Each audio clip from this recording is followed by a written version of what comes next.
Buenos días o buenas tardes a todos los amigos de Grado TV. Hoy estoy con un invitado especial. Estamos en un nuevo ciclo con entrevistas a investigadores fundamentalmente. Y hoy tenemos a Juan Pablo de Rada, que es un investigador, historiador boliviano, que nos va a contar algunas cosas acerca de sus trabajos, las perspectivas que él ve de la investigación histórica en nuestro país. Y bueno, esperemos tener una charla cordial siempre y muy entretenida para nuestros espectadores. Buenas tardes y buenos días para algunos, Juan Pablo. Un gusto tenerte por aquí. Qué bien que me visites, ¿no? De tanto tiempo nos estamos viendo. Bueno, y espero que estés a gusto con nosotros. Sí, muchas gracias, Iván, muchas gracias por esta invitación y qué bueno que hayan estos diálogos, ¿no? Para que podamos hablar sobre ciertas realidades, ¿no? Bien, Juan Pablo, nos conocemos hace tiempo, ¿no? Yo sabía desde hace mucho tu vocación por la investigación, ¿no? Y la preocupación por los datos históricos y todo esto. Tú has escrito algunas cosas en periódicos, has hecho algunos trabajos de investigación ya hace algunos años, ¿no? Estás en pleno desarrollo de algunas investigaciones, creo que has terminado hace poco una. Entonces quisiera que nos cuentes más o menos cuál es tu trayectoria en el campo de la investigación. Bueno, fantástico. Lo que yo hago precisamente es, primero lo que yo hacía era historia económica, por ejemplo. Me encantaba mucho la historia económica, investigaba temas de historia económica. He llegado a hacer artículos en revistas tanto de la carrera de historia en la Universidad Mayor de San Andrés, como también en revistas de la Universidad Nacional Mayor de San Marcos, por ejemplo, porque yo fui y acudí a, a dos congresos de estudiantes de historia auspiciados por la Universidad Mayor, la Universidad Nacional Mayor de San Marcos de Lima, que es la universidad pública más popular, la principal de todo el Perú y de todo el Gran Lima. Y después acudí a un congreso de historia económica en la ciudad de Ayacucho, donde ya el auspicio era por parte de la Universidad Católica del Perú. Ahí hay un gran investigador, el caso del doctor Carlos Contreras, que estaba gestionando la creación de este primer congreso, y ya desde ahí empezamos con esta labor de la investigación en historia económica. Lo que yo hago precisamente en historia económica es ver lo que son ciclos. A mí me gustan mucho los ciclos de Kondratiev, aplico los ciclos de Kondratiev. Los ciclos de Kondratiev son técnicas de la economía para medir ciertas temporalidades históricas y aplicarlas a la realidad. Lo que hizo Nikolai Kondratiev, su autor, es un economista marxista que en 1921 él crea el Instituto de la Coyuntura, bajo el gobierno de Vladimir Ilich Lenin, de Lenin, y él lo que hace es estudiar las crisis capitalistas, ya sea cada 50 años. Él determina que cada 50 años, 60 años hay una crisis. Entender los ciclos. Exactamente, lograr crear. Él dice, en 1825 ha habido una crisis, un bajo en el auge minero a nivel mundial, y eso produce una crisis en Londres. En 1873 otra crisis, y en 1921 él ya vaticinaba que años después, por decirlo así, vaticinaba, si es una palabra correcta, sino a un método más científico, digamos, estaba haciendo sus predicciones, pero ya esquemáticas. Él ya mencionaba que más o menos el año 1930 iba a haber una gran crisis financiera, y al final y al cabo se dio el crack de 1929.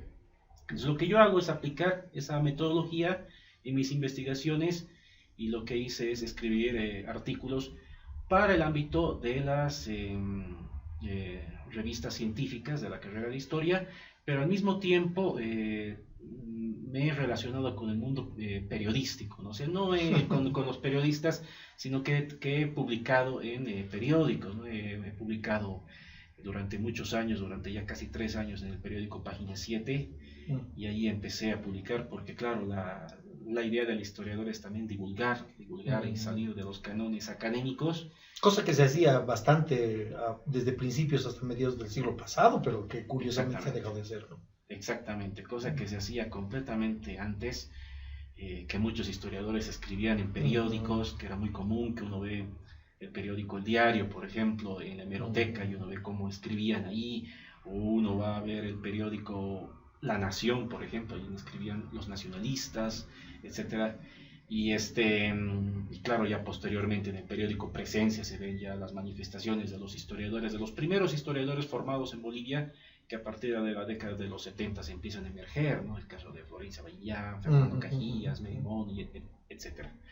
Entonces, lo que yo hice es eso, ¿no? Intentar trabajar en Página 7, publicando artículos bajo un lenguaje que no es académico, un lenguaje que los periodistas también me decían, escribí en facilito, diría, ¿no? Para que te acerques al ciudadano de a pie, porque los periodistas escribimos en fácil para acercarnos a la gente. Entonces eso fue también un aprendizaje, a salir de los cánones del lenguaje académico y escribir un lenguaje, digamos, de a pie. Entonces ahí empecé a escribir también elementos sobre historia empresarial, por ejemplo, sobre construcción de avenidas o construcción de calles aquí en la ciudad de La Paz que fueron hechas por empresas, por ciertas empresas. El caso, por ejemplo, de la avenida Mariscal Santa Cruz, que fue construida por la Christian Nielsen, una compañía danesa que tenía sus acciones en la bolsa de Hamburgo.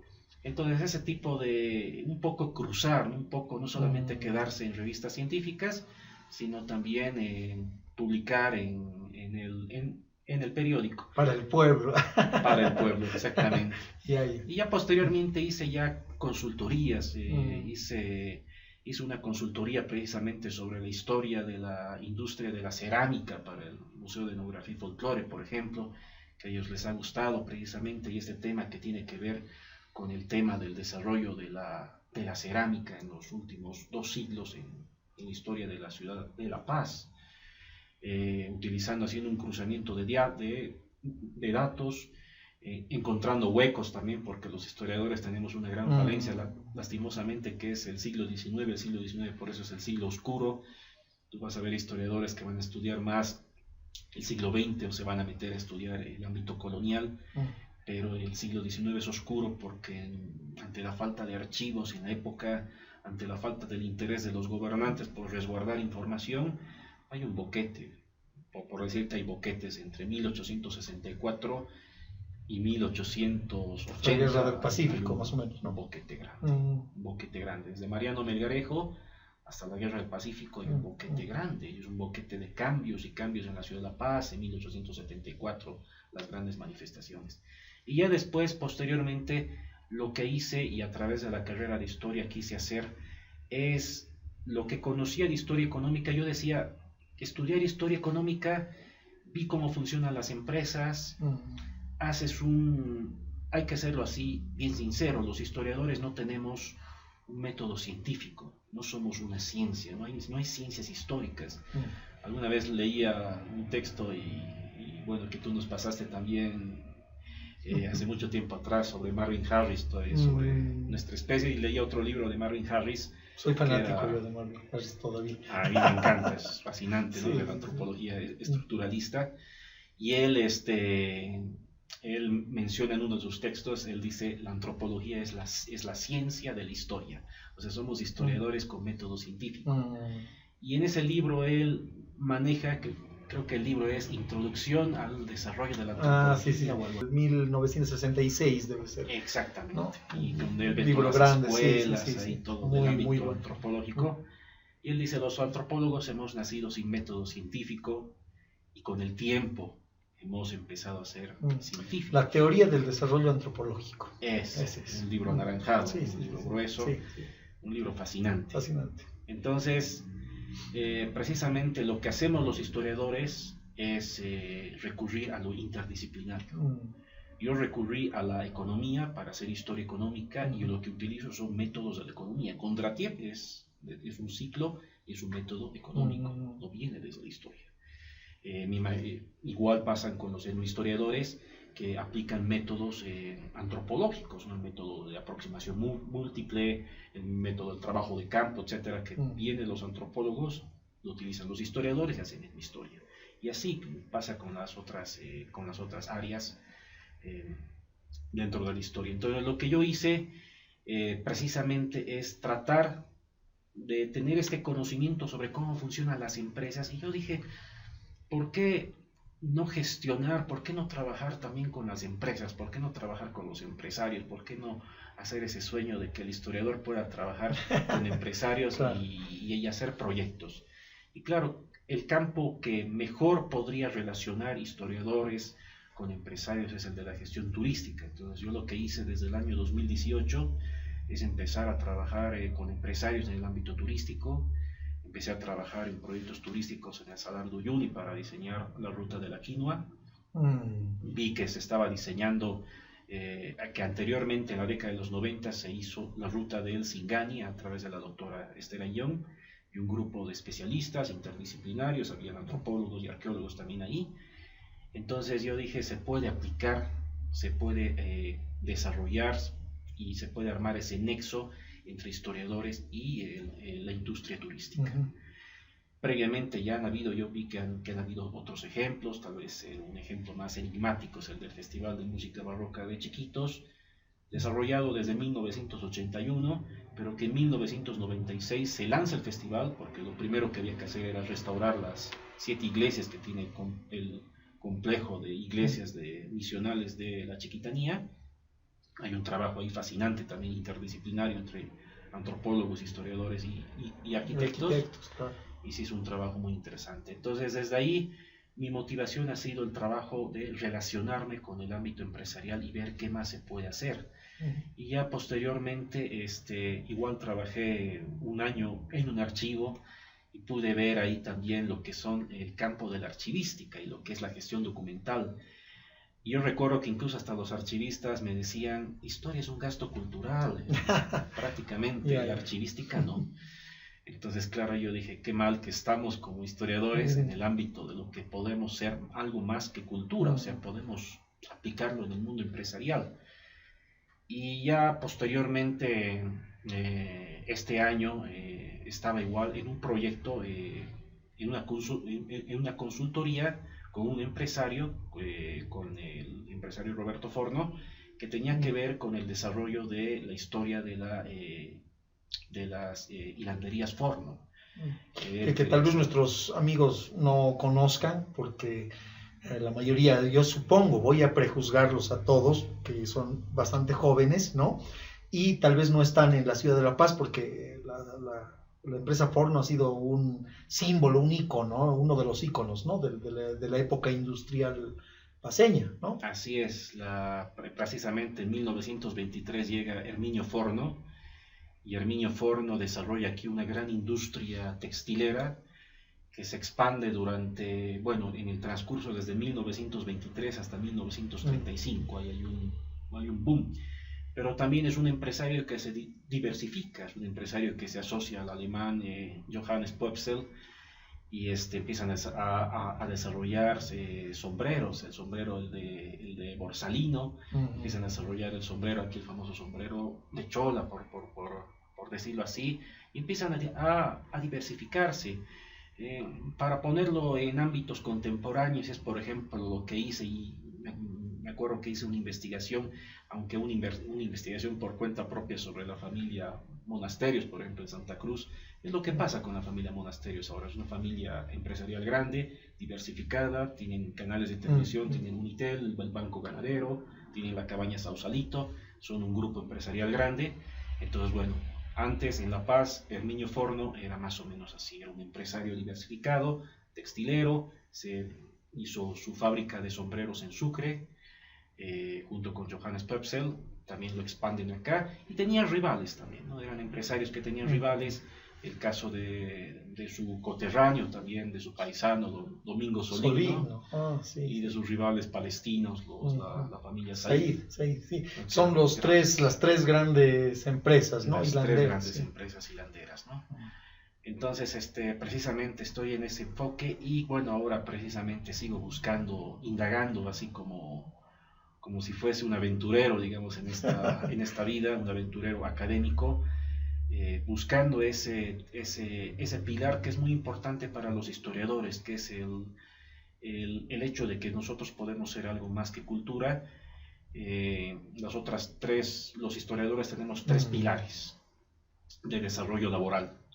Uno es la docencia, el otro es la archivística y el otro son las consultorías, pero podríamos desarrollar junto con la gestión turística o la gestión, por decirlo así, en el manejo de información para empresas que quieran recobrar su pasado y empresas que quieran verse también respectiva información del pasado. Nosotros podemos entrar ahí también, por supuesto. Qué lindo trabajo.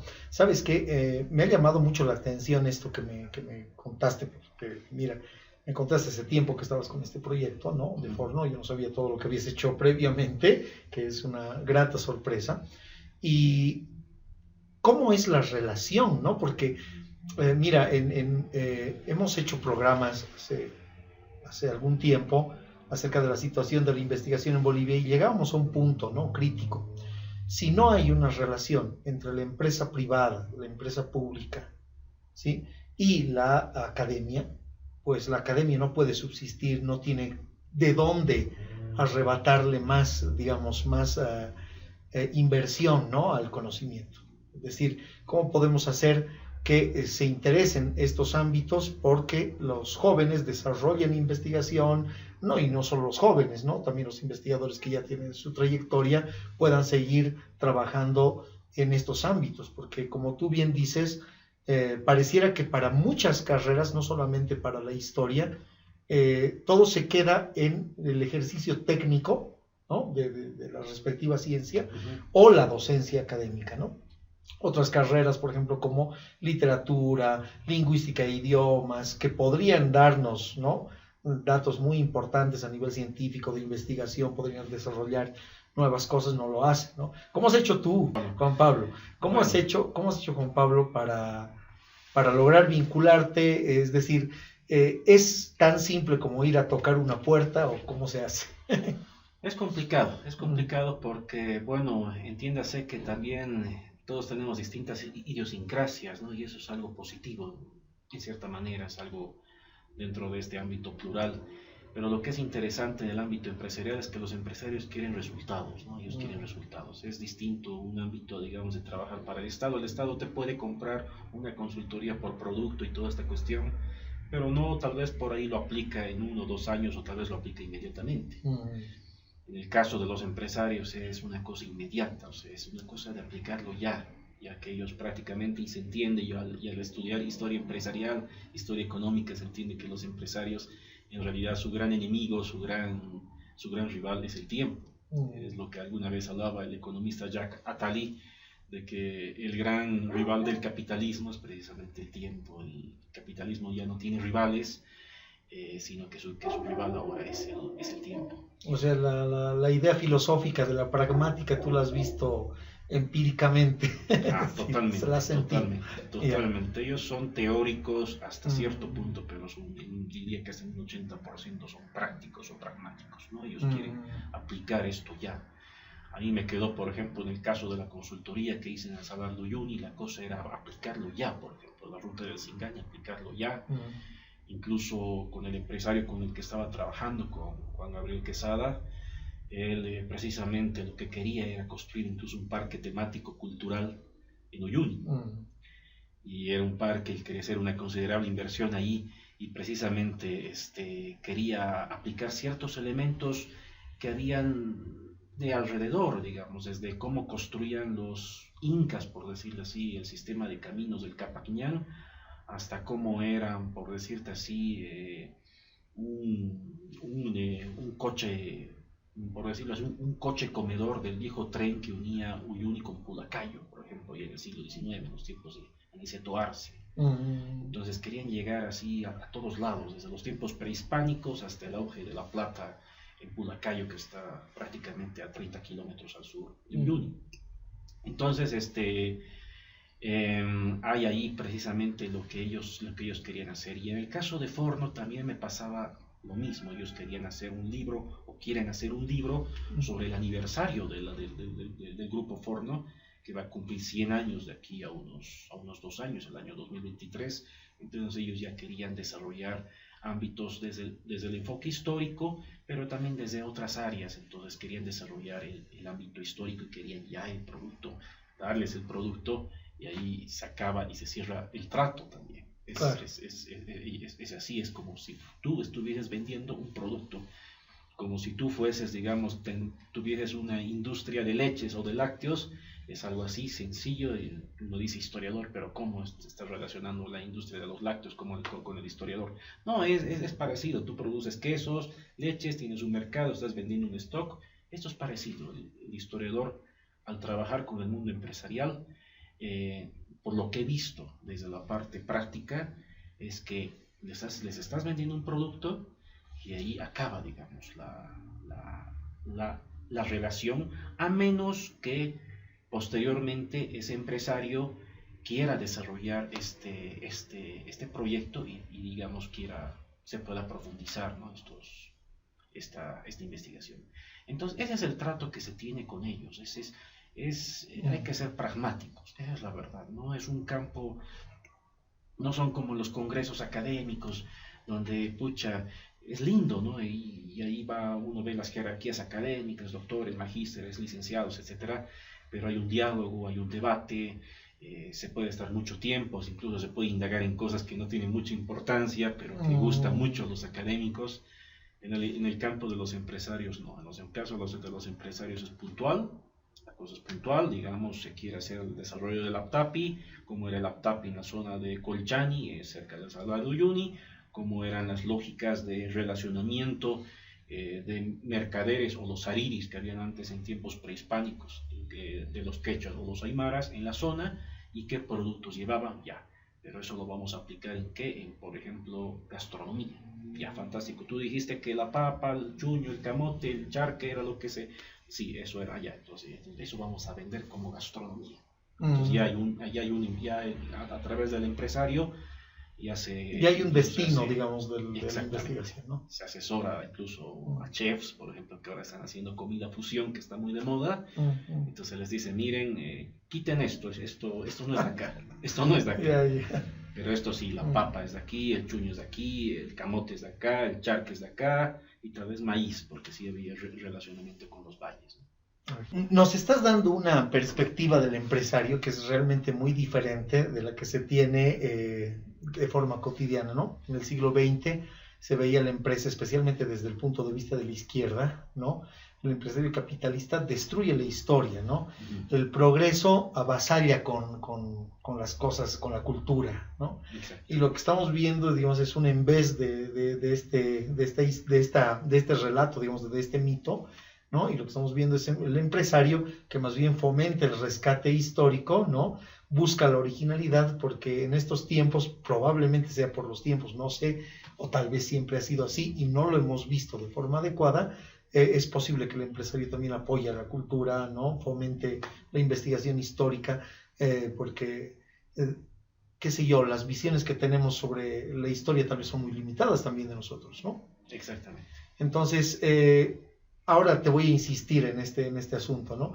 ¿Tú le recomendarías a un joven investigador que tiene una propuesta de investigación, un proyecto que quiere desarrollar, ir a tocar una puerta? Porque creo que eso es lo que menos se hace, ¿no? ¿Cómo se hace esto? ¿O todo parte del interesado, digamos, del que ofrece una línea de investigación determinada? Yo recomendaría que vayan a tocar puertas, porque eso es así, la cosa es vender lo que no es precisamente. Vivimos en un ámbito donde ya estamos ligados a una economía de mercado, todo el mundo. El mismo Facebook, por ejemplo, es lo que yo siempre digo, Facebook es la aplicación neoliberal hecha a la práctica. Milton Friedman, en su libro Libertad para elegir, mencionaba de que a nosotros, él, así con una frase elocuente, decía, a nosotros no nos interesa qué ideología, qué religión tengas, la cosa es que estés en el mercado. Y en el Facebook tú vas a ver todas las ideologías o religiones ahí metidas, tú vas a ver desde anarcos, trotskistas, hasta el otro extremo, fascistas, neonazis, vas a ver también gente del centro, vas a ver capitalistas, vas a ver liberales, anarcocapitalistas. Dentro de la escuela austriaca vas a ver gente escéptica que no quiere saber nada, nihilistas incluso, que están metidos ahí, y gente de a pie que no quiere saber nada de nada, ¿no? Que está ahí. Entonces, ese es el enfoque. Entonces, lo que yo pido es de que toquen las puertas. Y sí, es cierto lo que tú decías en relación a la anterior pregunta, en base a tu análisis. Hay una apertura, por ejemplo, para los historiadores, hay una apertura de los empresarios a ver el pasado.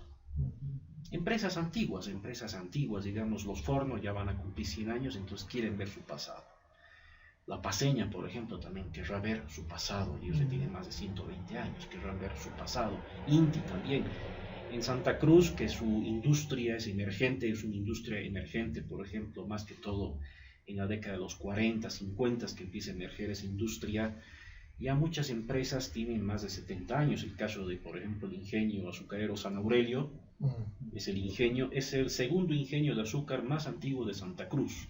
El más antiguo es el ingenio La Esperanza, que ya no funciona, que ya incluso hay, por decirlo así, yacimientos arqueológicos, digamos, o arqueología industrial. Está a 30 kilómetros al este de Montero, por ejemplo, este viejo ingenio, pero ya no hay casi nada ahí.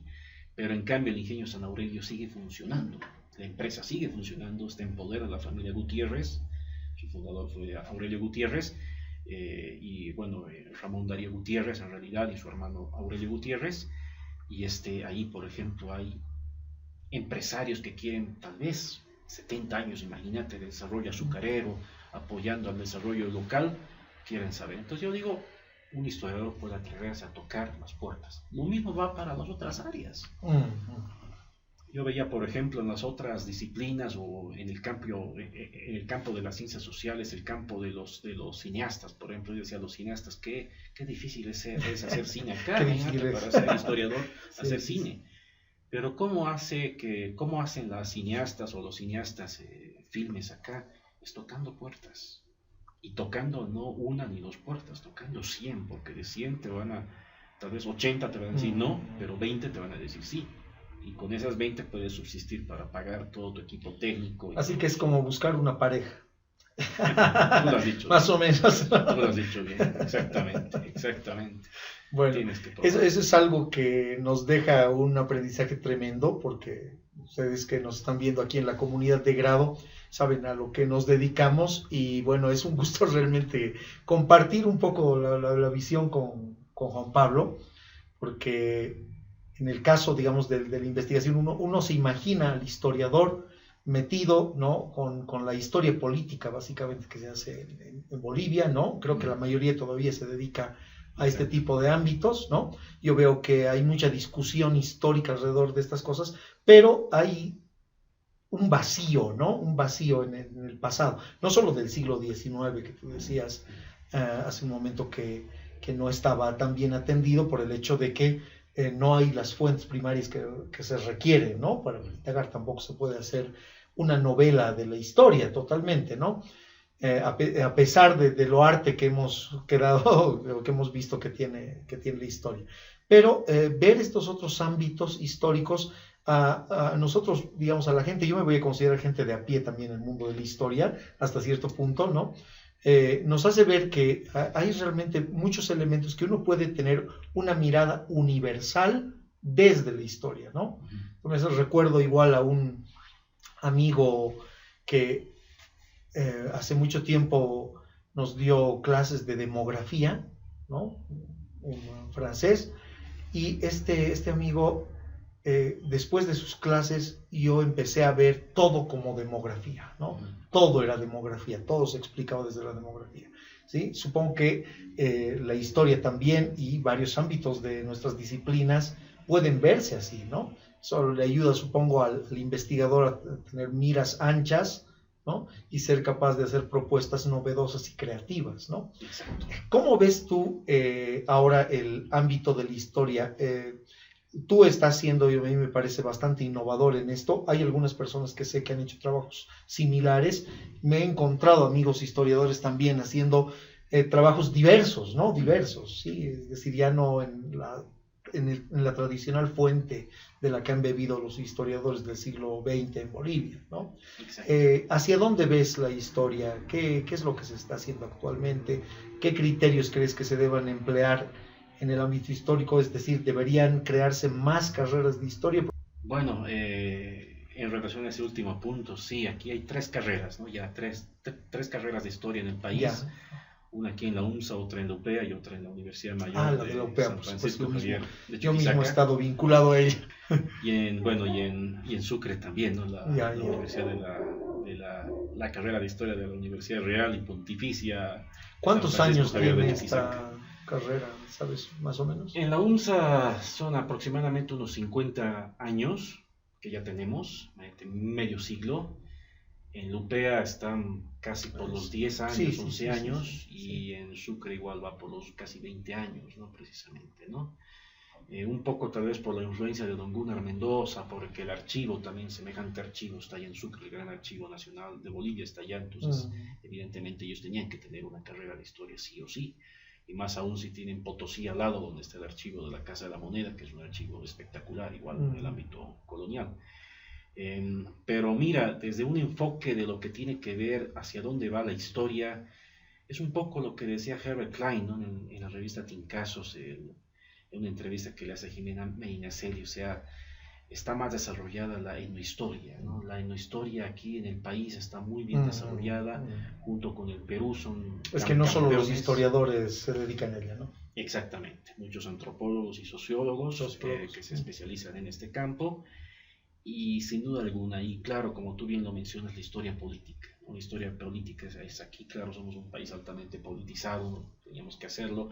El tema no histórico también, porque claro, somos un país plural a un nivel étnico, entonces tenía que pasar, pero teníamos que desarrollar otras áreas, sí, ¿no? Otras áreas que hacen falta, por ejemplo, la historia económica, que hace falta también, que es incipiente, que si bien han habido historiadores económicos antes, eran economistas, ¿no? Desde Castro Rojas y su historia financiera desde 1915, 1917, y él marcó escuela ahí formando a Luis Peñalosa, y Luis Peñalosa en los 40s y 50s también haciendo, Obando Sanz también desarrollando desde una historia marxista, una historia económica, pero eran economistas, ¿no? Ya posteriormente, otros economistas de nuestros tiempos, el caso de Napoleón Pacheco, el caso de Juan Antonio Morales también, desde el ámbito de que en colaboración con Napoleón Pacheco, que han sacado cosas interesantes, y las nuevas generaciones digamos que las diferentes miras ideológicas no les han impedido cooperar, ¿no? Eso me parece muy interesante. Exactamente, no hay así han roto, digamos, ¿no? Ese amor por conocer por qué ha pasado en el pasado, a aplicar ciertos ciclos, y hay campos por desarrollar. Un campo que, por ejemplo, hace falta desarrollar es el campo de la psicohistoria. Por ejemplo. El campo de la psicohistoria, aquí tengo entendido que el investigador Mario Castro, por ejemplo, es el único que hace psicohistoria dentro de los historiadores. Desconozco si en el ámbito de la psicología hay un interés hacia la historia, pero es muy interesante. En Francia, por ejemplo, es campeón en el ámbito de la psicohistoria. Está Michel Foucault, que era gran psicólogo y gran historiador, entonces hay esa fusión. Entonces aquí hay un campo espectacular para explotar en el campo de la psicohistoria. Entonces hace falta sí abrir estos campos, hace falta. En Francia, por ejemplo, tienen las escuelas de los anales, por ejemplo. Ellos ya estaban en la tercera y cuarta escuela. Y en la tercera y cuarta escuela incluso, por ejemplo, se estudiaba la historia de la familia, por ejemplo, la historia por decirte así, la historia de lo cotidiano.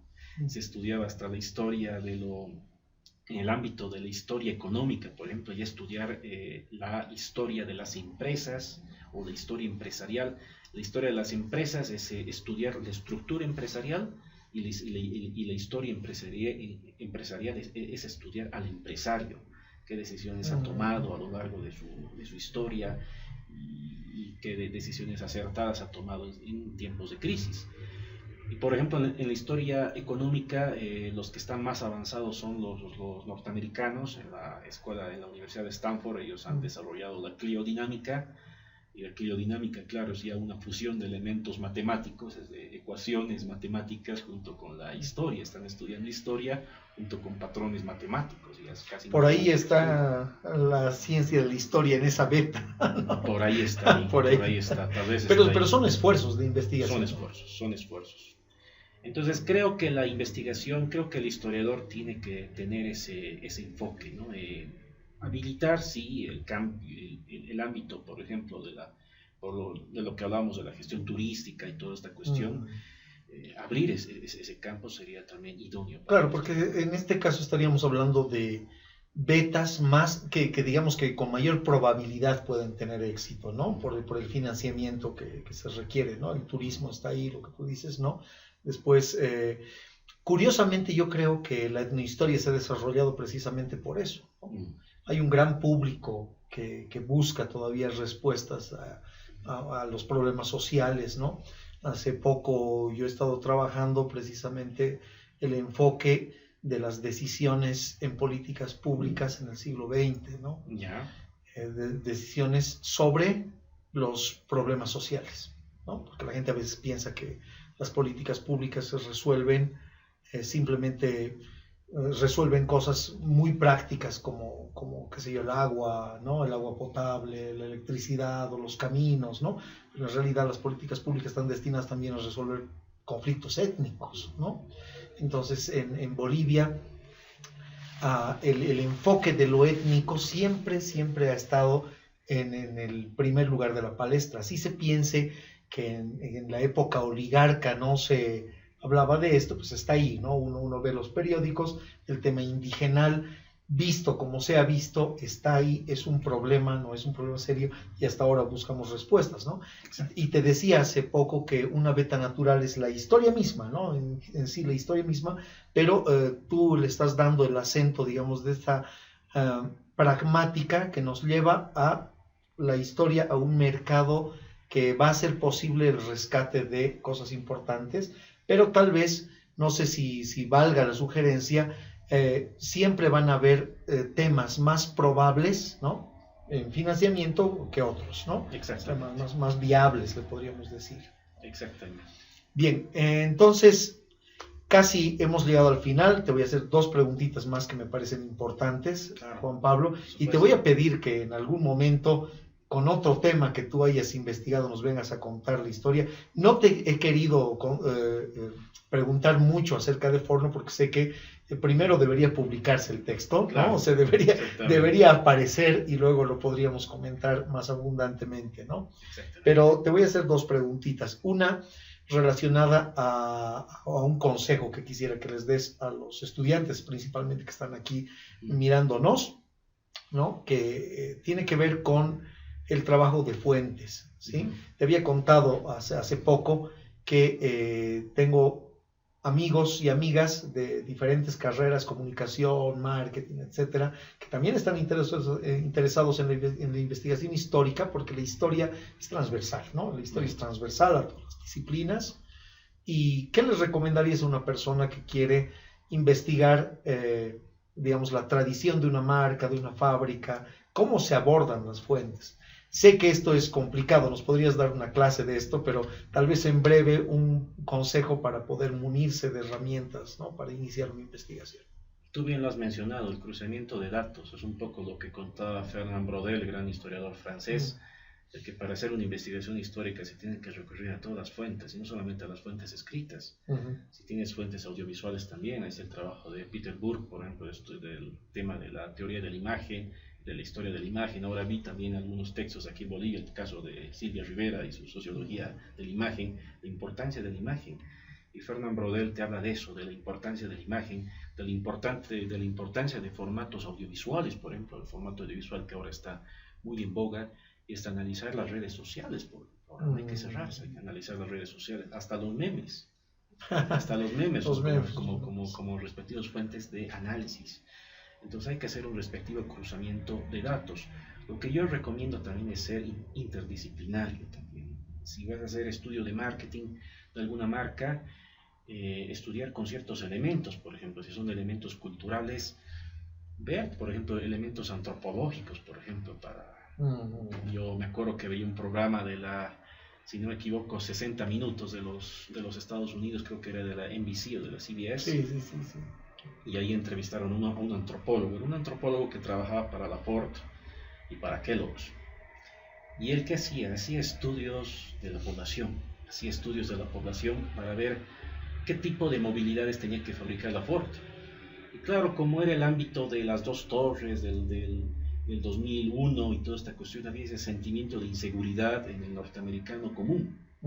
Es decir, y es lo que hizo el estudio este antropólogo. Entonces, lo que él les asesoraba a los ingenieros de la Ford era que construyan movilidades mientras más grandes y se parezcan más a un tanque, mejor, porque eso va a dar sentimiento de seguridad para el conductor. Entonces ahí sí se empezaron a desarrollar movilidades espectaculares, ya sea en la Ford, o se empezaron a desarrollar estos jeeps Hammers, por ejemplo, que se volvieron de moda y llegaron aquí a Bolivia también, que los mineros y los ganaderos tenían, y que había una fiebre por comprar esas movilidades.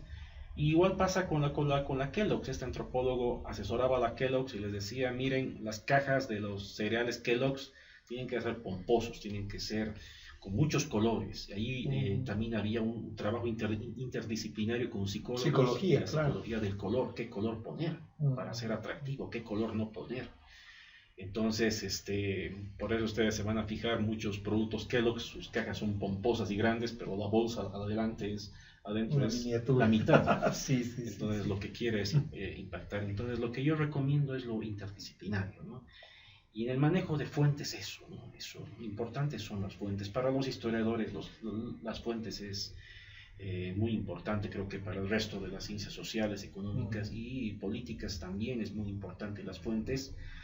Un poco hablando con un colega, yo le decía, nosotros no somos los periodistas del pasado, los historiadores somos los abogados del pasado, porque cada vez que defendemos una tesis, una hipótesis, o si defendemos un trabajo, tenemos que recurrir a nuestras fuentes. Tenemos que decir, por decirte, la reforma agraria del año 53, se dio el minifundismo, ya fantástico minifundismo, pero tú tienes que demostrar, digamos, tienes que ver estudios de caso. En Clisa se ha dado este caso. En Camargo, por ejemplo, en Chuquisaca, la hacienda Camargo no la han fraccionado, ha habido este caso. Entonces tú tienes que argumentar que la reforma agraria más bien hubo de todo, y hubo minifundismo y también algunas haciendas las han mantenido. Entonces tienes que argumentar, tienes que basarte en una investigación profunda y ver distintos casos. No solamente basarte, si uno se basa en Clisa, entonces evidentemente ahí ha habido minifundismo. Si alguien estudia solamente Camargo, evidentemente ahí solamente se han mantenido las haciendas. No, pero si uno copta ambas cosas, se va a dar cuenta y va a enriquecer que la reforma agraria era bastante compleja. Entonces ese es un solo ejemplo, ¿no? Y tal como el abogado, más allá de una buena retórica, una buena prosa tiene que tener el historiador, ¿no? Exactamente, y una buena oralidad. Sí. Y la última pregunta que te haría es más o menos como ¿qué proyectos nuevos tienes? ¿Qué vas a buscar ahora? ¿No? Eso nos interesa porque, digamos, igual que tú, lo que quisiera de grado nuestra institución es también cooptar estas experiencias como la tuya, ¿no? Tú ya estás trabajando un buen tiempo con la empresa privada, ¿no?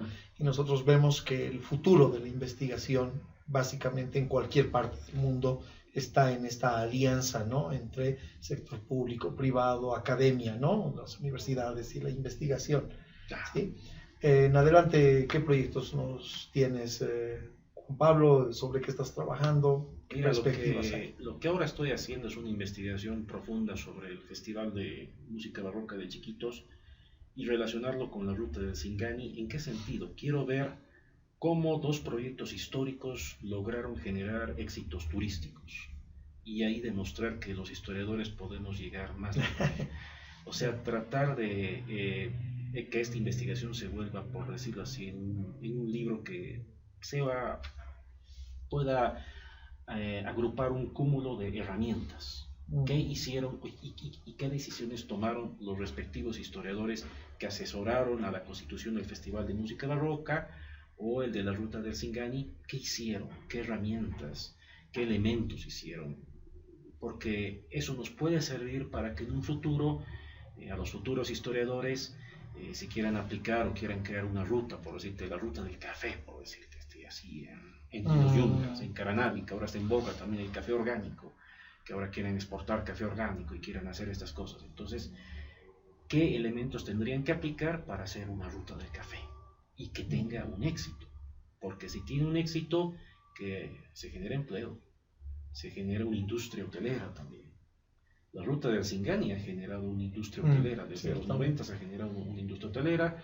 El primer hotel que fue es el de la Hacienda Camargo, pero después empezó ahí en Tarija ya a emerger otros hoteles, ahí creo que la casa, Los Parrales tiene su propio hotel, Casa Real también quería crear su propio hotel, Rugero su propio hotel, entonces ya generar una industria.